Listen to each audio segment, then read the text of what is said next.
Si tu as toujours voulu savoir comment fonctionne le monde du patinage artistique, cette vidéo est faite pour toi. Tout d'abord, il faut savoir que toutes les règles de ce magnifique sport sont régies par l'ISU, l'Union internationale de patinage. Ce sont eux qui choisissent la notation et qui organisent toutes les grandes compétitions internationales. La saison commence chaque année avec le Skate America qui se déroule en général vers la mi-octobre. Cette année, il se déroulera du 17 au 19. Le Skate America est le début d'une série de 6 étapes qu'on appelle le Grand Prix ISU. À partir de là, s'enchaînent chaque week-end la Cup of China, le Skate Canada, le NHK Trophy, le Grand Prix de France et le Finlandia Trophy. L'ordre peut changer mais ils mènent tous au même but, la finale du Grand Prix. Elle se déroule chaque année dans un pays différent et cette saison c'était en France. Et devinez quoi, j'ai pu aller la voir. En fait, sur les 6 Grands Prix, chaque patineur est assigné à 2 étapes. Ils ont donc 2 chances de faire le plus haut score possible. Ces 2 scores sont cumulés pour faire un classement général où les 6 meilleurs patineurs de chaque catégorie sont sélectionnés pour la finale. Je vous en parlerai plus en détail dans une autre vidéo.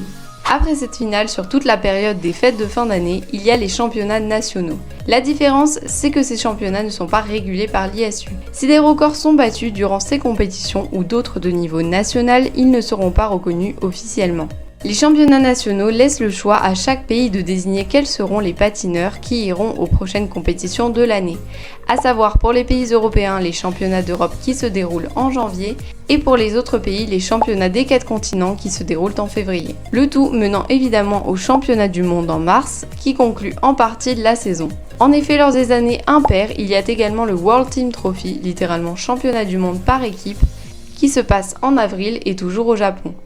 Cet événement est un peu plus relax que les autres, les équipes se déguisent et on fait la fête tout au long de l'événement. On pourrait s'arrêter là, mais c'est sans compter tous les 4 ans la saison olympique. Lors de ces années, certaines compétitions sont décalées pour assurer le déroulement des Jeux olympiques entre janvier et février. Les saisons olympiques sont souvent les meilleures car c'est là que les patineurs sont les plus compétitifs et ont les meilleurs programmes. Les patineurs que l'on a vu évoluer les 3 années précédentes arrivent à leur apogée et visent une voire plusieurs médailles olympiques. Et devinez quoi, la prochaine saison en est une. Les derniers championnats du monde à Boston en mars ont été une étape décisive pour gagner des quotas pour les JO de 2026.